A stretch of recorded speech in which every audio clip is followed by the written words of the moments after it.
Hello my dear students. प्रस्तुत video में हम लोकतांत्रिक प्रणाली के मूल्यांकन यानी कि उसकी समीक्षा करेंगे। और जैसा कि हम पिछले वीडियोस में डिस्कस कर चुके हैं, लोकतंत्र के गुण और दोष के बारे में, डेमोक्रेसी के मेरिट्स और डीमेरिट्स के बारे में डिस्कस कर चुके हैं। हम ये जानते हैं कि उसकी क्या बुराइयां हैं और क्या अच्छाइयां हैं। जैसे कि एक सिस्टम का एक अच्छा पक्ष होता है और एक बुरा पक्ष होता है। हर एक सिस्टम में कुछ कमियां होती हैं और कुछ अच्छाइयां होती हैं। लोकतांत्रिक प्रणाली भी इससे अछूती नहीं रही है और आज के समय में हम इसको बहुत अच्छी व्यवस्था मानते हैं, लेकिन इसमें बहुत सारी कमियां हैं जिसमें कि सुधार की ज़रूरत है। तो इसलिए आज की इस वीडियो में हम इस लोकतांत्रिक प्रणाली का मूल्यांकन करने की कोशिश करते हैं। इसमें दो चीज़ें हमारे सामने आती हैं। पहला पॉइंट इसमें आता है कि इसकी आलोचना करने वाले और इसमें जो कमियां देखने वाले जिन्होंने कि बेसिकली इसको कहा है कि ये एक अयोग्यता का शासन है। Democracy is the government of incompetence. मतलब कि कॉमन पब्लिक जो है वो शिक्षित नहीं होती है और अयोग्य व्यक्ति जो हैं वो प्रतिनिधि के रूप में चुन लेती है अपने, और गलत व्यक्ति सरकार चलाने लगते हैं। शासन सामान्य जनता गलत लोगों के हाथों में सौंप देती है। तो इसके पीछे बहुत सारे रीज़न्स हो सकते हैं। जैसे एक उनमें मेन रीज़न है कि जो सामान्य जनता है एक तो अनएजुकेटेड है। फिर इसकी सिस्टम की खामी ये है कि इस सिस्टम में वोट एक व्यक्ति मतलब गिनती की जाती है वोटों की, कि प्रत्येक व्यक्ति को केवल एक मत दिया जाना चाहिए और योग्यता की दृष्टि से सभी व्यक्ति एक समान होते नहीं हैं। और एक पढ़े लिखे व्यक्ति के वोट की कीमत भी उतनी ही होती है जितनी कि एक अनपढ़ व्यक्ति के वोट की कीमत होती है। जब हम काउंट करते हैं तो बहुमत गिना जाता है, सिर गिने जाते हैं लोगों के। ये नहीं देखा जाता कि कोई सोच समझकर वोट दे रहा है या कोई बिना सोचे समझे वोट दे रहा है। उसका नतीजा ये आज के सिस्टम में हम ये खामी देखते हैं कि लोग क्या करते हैं, डिफरेंट जो पॉलिटिकल पार्टीज़ हैं, बड़े नेता हैं, वो सामान्य जनता को लालच के बल पर वोट खरीदने का प्रयास करते हैं कि भाई शराब बंटवाने का काम, या लोग गरीब लोगों को पैसे दे दिए जिससे कि उनका वोट खरीद ले कि तुम हमें वोट देना, या कुछ ऐसा अट्रैक्टिव चीज़ की लैपटॉप बांट रहे हैं। तो इस तरीके की चीज़ें जिससे कि जो एक कमी लोकतंत्र में आ गई है कि वो अयोग्यता का शासन घोषित करती है कि democracy is the government of incompetence. लेकिन दूसरी तरफ हम ये भी देखते हैं कि ये जो है अयोग्यता का शासन इसलिए भी है कि इसमें अधिक से अधिक जो है जो अच्छे लोग हैं वो इलेक्शंस में, पॉलिटिक्स में आना नहीं चाहते, और वही लोग आना चाहते हैं जो कि अपना धन बल जिनके पास ज़्यादा है और पावरफुल पर्सन है सोसाइटी में। ऐसे लोग ही अपने आप को और ज़्यादा मजबूत बनाने के लिए अपने पैसे के बल पर, अपने पावर के बल पर आगे आ जाते हैं।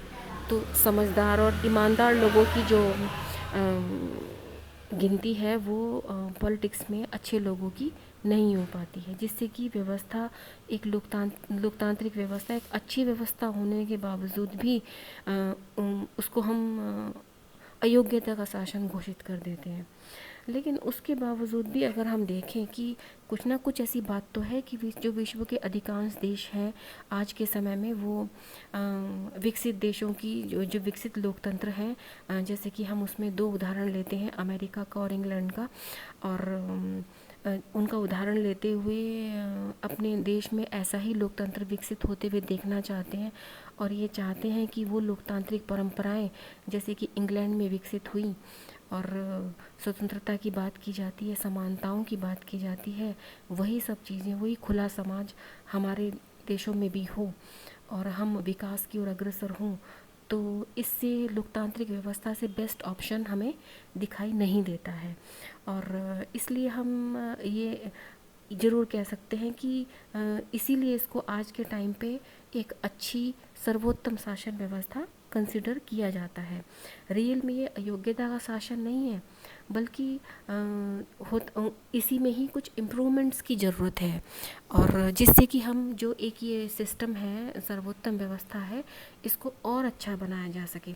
जैसा कि अब जब हम तुलनात्मक राजनीति के बारे में शुरू में अध्ययन कर रहे थे, तो उसमें जिक्र आया था अरस्तु का, कि अरस्तु ने तुलनात्मक राजनीति की नींव डाली, और उन्होंने बहुत सारे देशों के संविधानों का तुलनात्मक अध्ययन किया और लोकतांत्रिक पद्धति को, लोकतंत्र को एक अच्छी व्यवस्था नहीं माना।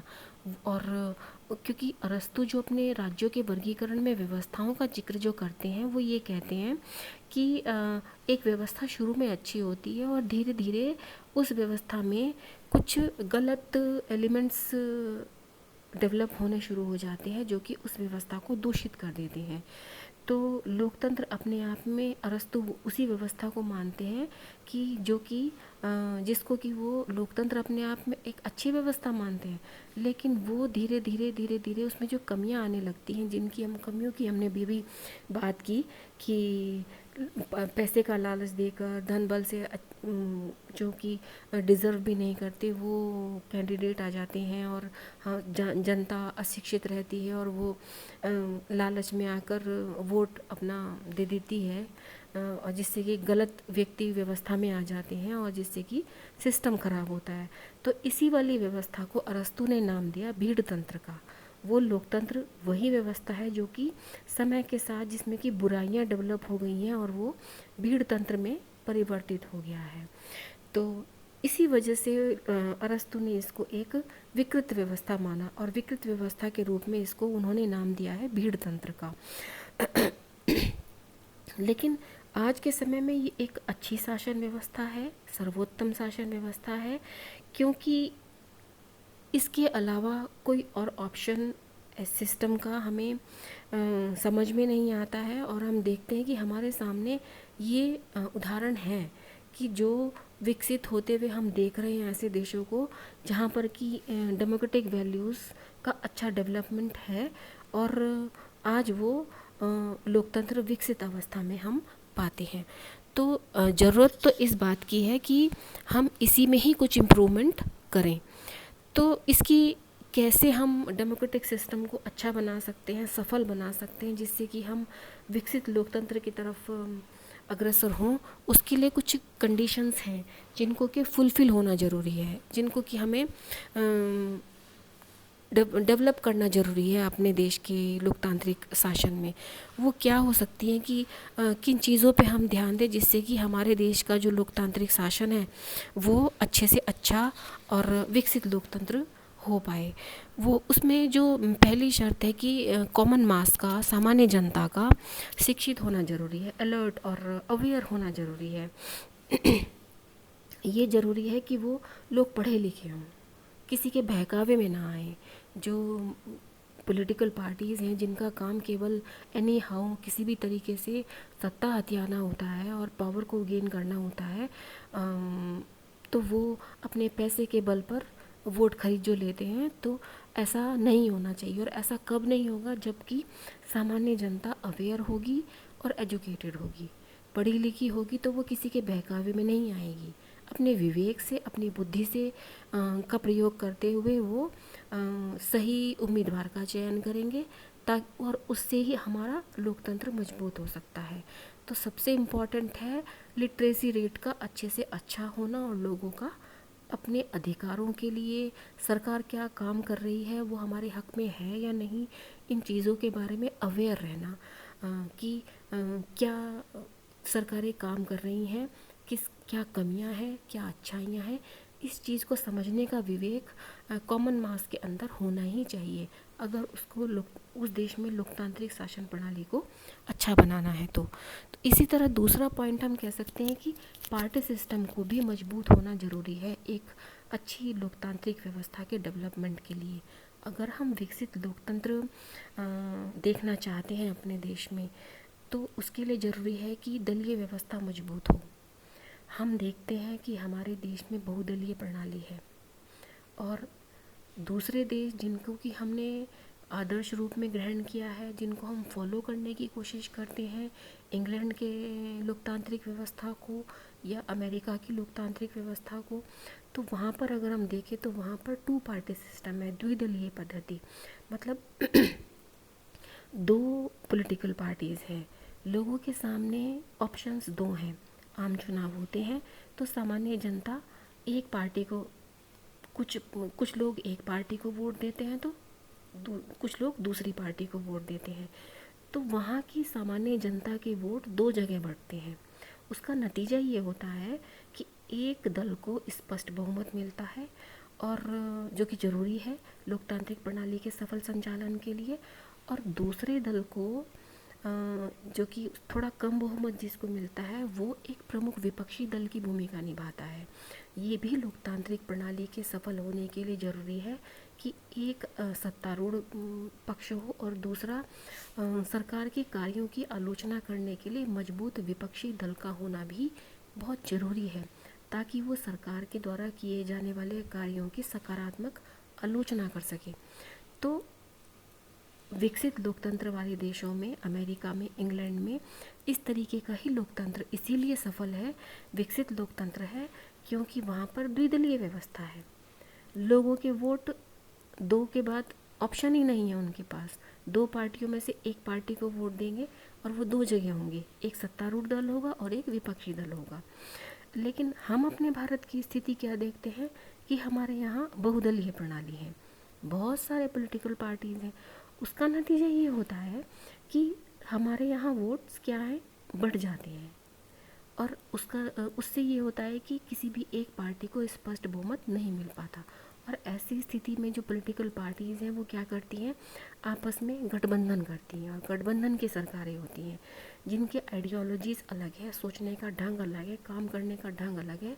वही बाद में गठबंधन करते हैं एक दूसरी पार्टीज़ के साथ, इलेक्शन से पहले भी करते हैं और इलेक्शंस के बाद भी करते हैं। जोड़ तोड़ की राजनीति को बल मिलता है, और यही सारी चीज़ें लोकतांत्रिक प्रणाली को कमज़ोर करती हैं, खोखला करती हैं। तो इसलिए हेल्दी और स्ट्रॉन्ग पार्टी सिस्टम का होना सफल लोकतांत्रिक व्यवस्था के लिए बहुत ज़रूरी है, ये होना ही चाहिए।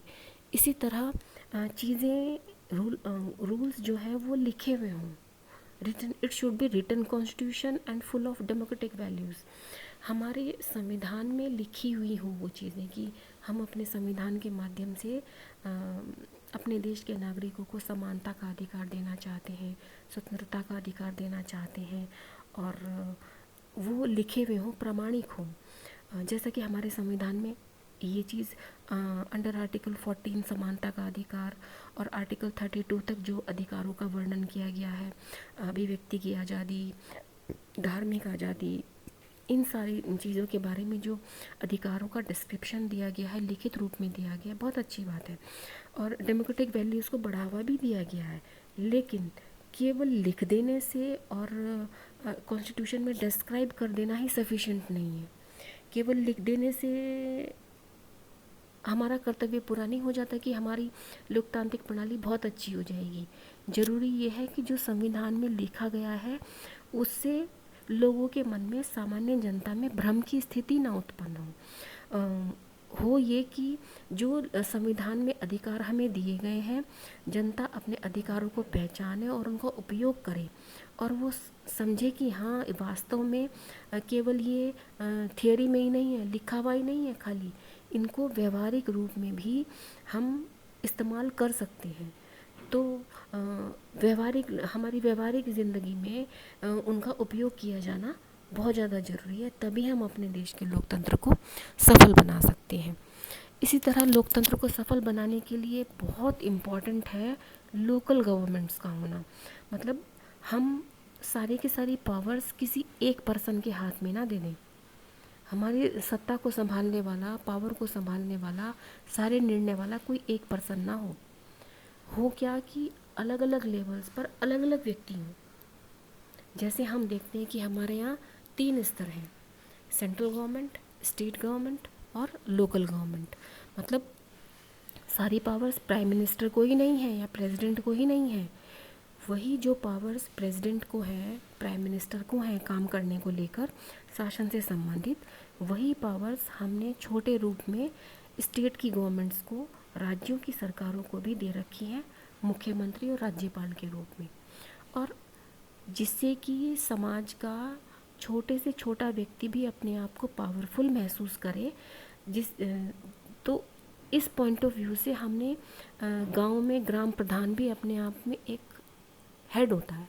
तो जिससे इसी तरह शहरों में जो नगर प्रमुख होता है, नगर प्रमुख, मेयर और जो नगर पालिका अध्यक्ष, तो उनको भी हमने लोकल लेवल पर चुनने का अधिकार सामान्य जनता को दिया है। उसको डेमोक्रेटिक तरीके से चुनी हुई सरकारें आती हैं लोकल लेवल पर, और ये हमारे लोकतांत्रिक व्यवस्था के डेवलपमेंट के लिए एक अच्छा कदम कहा जा सकता है इंडियन कंसर्न में।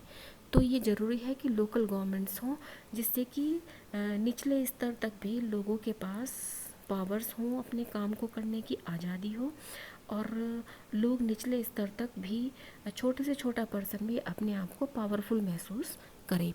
तो ये कुछ फैक्टर्स हैं जो कि ज़रूरी है एक डेमोक्रेटिक सिस्टम को अच्छा बनाने के लिए, एक विकसित लोकतंत्र में तब्दील करने के लिए। और उसमें सबसे इम्पॉर्टेंट है आपके देश की, आपकी सोसाइटी की लीडरशिप किसके हाथों में है, आपका देश का नेतृत्व किसके हाथों में है। वो सबसे ज़्यादा महत्वपूर्ण और मायने रखता है कि हम देखते हैं कि आज विश्व में अमेरिका एक सुपर पावर कंट्री है, और जो कि पूरे विश्व के देशों पर अपना दबदबा कायम करके रखता है। कहीं ना कहीं उसका जो रीज़न है वो वहाँ की लीडरशिप भी कही जा सकती है, कि आपका जो प्रमुख है, शासन का जो प्रमुख है, वो कितना प्रभावशाली व्यक्ति है।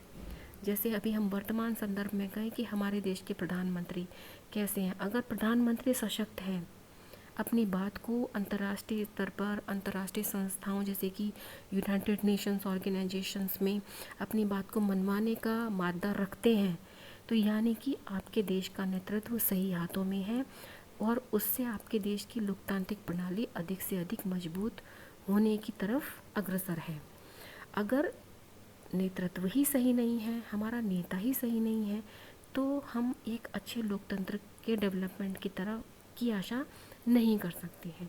तो ये भी एक अच्छे लोकतंत्र के विकसित होने के लिए बहुत ज़रूरी है कि एक क्लेवर और अलर्ट लीडरशिप हो, जिससे कि वो अपने देश की डेमोक्रेसी को, अपने देश को सही तरफ मोल्ड कर सके, मोड़ सके। तो ये चीज़ें, कुछ कंडीशंस हैं जिसको कि हम कह सकते हैं कि ये एक अच्छे लोकतंत्र को बढ़ावा देती हैं। कुल मिलाकर हम ये कह सकते हैं कि लोकतंत्र वर्तमान समय में एक सर्वोत्तम शासन व्यवस्था है, और जिसे विश्व के अधिकांश देश अपने देशों में अपनाना चाहते हैं। जिन देशों में नहीं है, वो अपने देशों में वहाँ की सामान्य जनता अपने देश की सरकारों से आंदोलन करती हैं कि हमारे देश में भी लोकतांत्रिक व्यवस्था को बहाल किया जाए, और आंदोलन किए जाते हैं और कोशिश की जाती है। तो आज के समय में ये ऐसी व्यवस्था है जिसको कि विश्व के अधिकांश देशों ने एक अच्छी सर्वोत्तम शासन व्यवस्था के रूप में स्वीकार किया है। Thank you.